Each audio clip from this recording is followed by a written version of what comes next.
Hey guys, I'm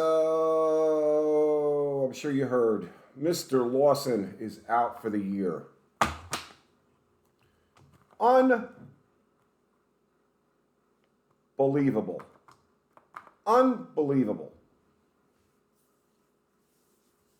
I was thinking every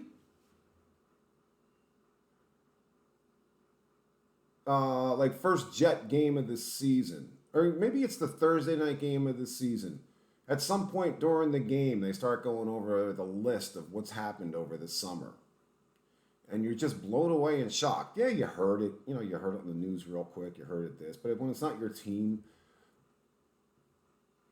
and then, you hear about all these great stars that are gone for the year. They always talk about it. Oh, it's way above it. Oh my gosh. They got to cut down on preseason games to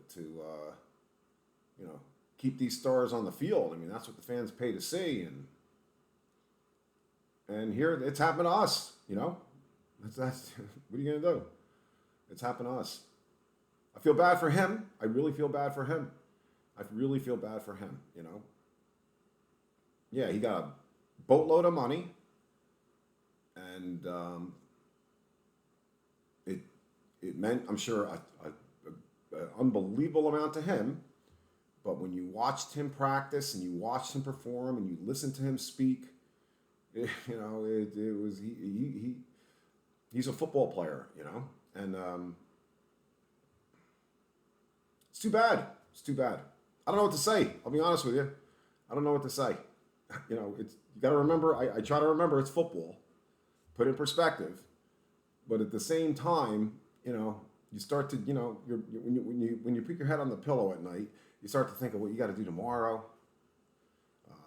You think about if you have children, you think about your kids a little bit. They go through your head, and you think about people at work, whatever it may be, whatever your head, you think about the problems that you have in life. Everybody's got problems, situations in life.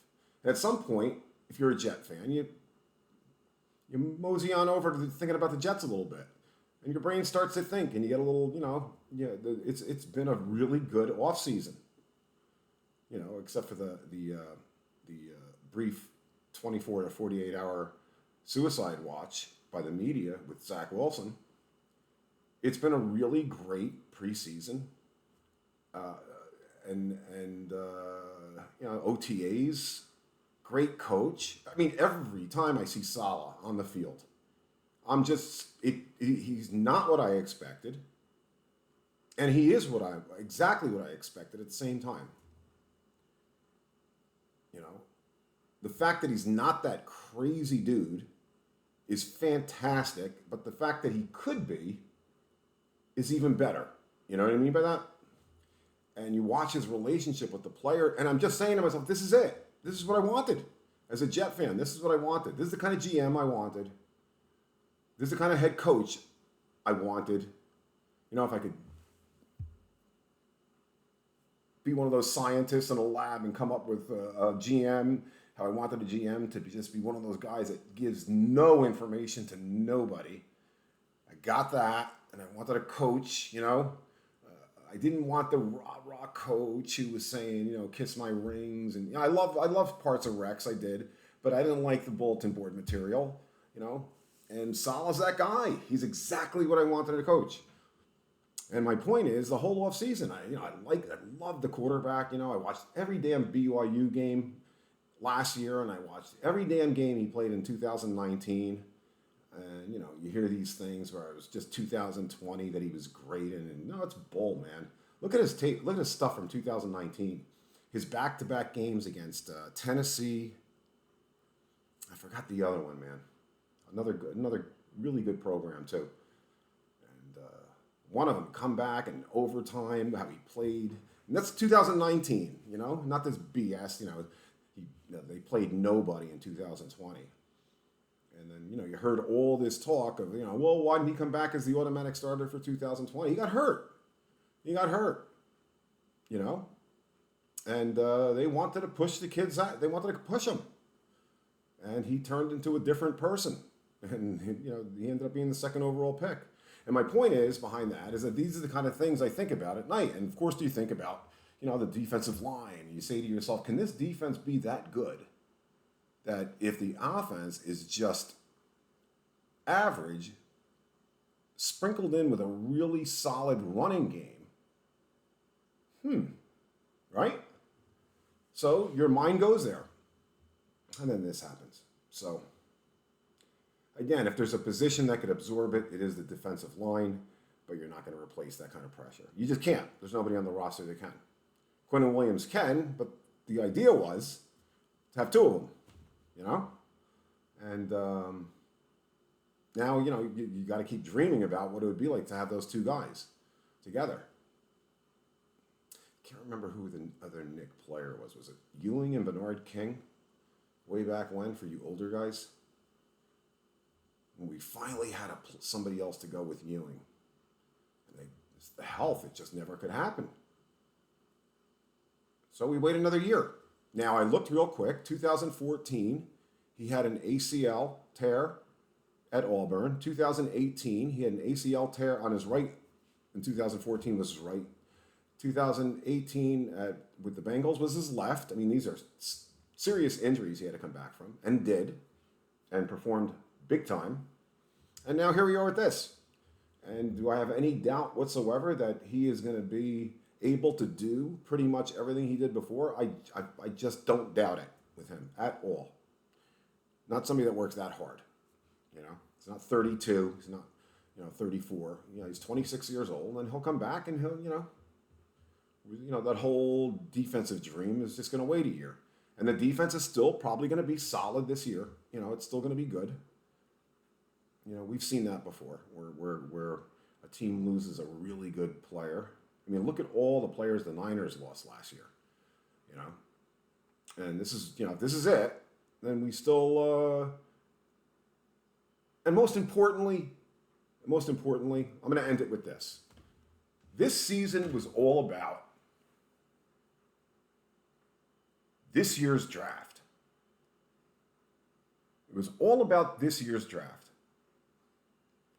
It was all about this year's draft sprinkled in with some last year's draft.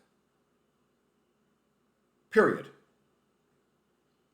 The free agents were there to expedite the rebuild, but I don't think anybody was fooled thinking the Jets were going to win the Super Bowl this year.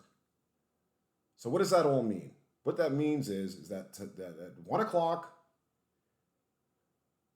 against the Carolina Panthers, I'm going to do exactly what I was going to do before. I'm going to sit back and be really excited to watch these young kids and which ones become stars and which ones become contributors and which ones struggle. And hopefully enough of those young kids become really good contributors. And that's what this year is all about. And it all starts with the guy that's going to be behind the center. He is by far more important than anybody that gets injured for the season on this team. It is all about him. We can't go into another offseason or another draft looking for a franchise quarterback. Everybody else, we can put other pieces of the puzzle in and make this work somehow. And Lawson will be back.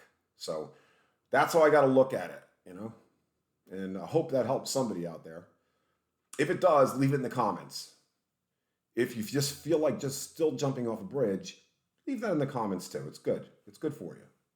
It's good to vent. Had somebody one time used to tell me all the time, whenever you're feeling really crappy, write it down. Leave it in the comments for like 5 minutes and then come back and delete it if it bothers you.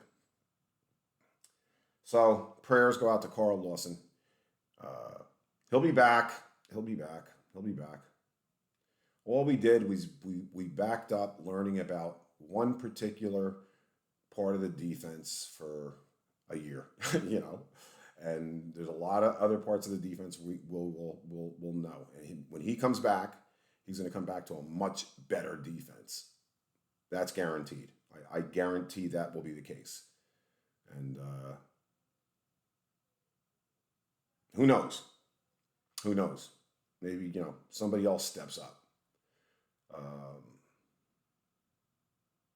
There's a couple kids we're interested to watch to see how they do, pass rushing and everything.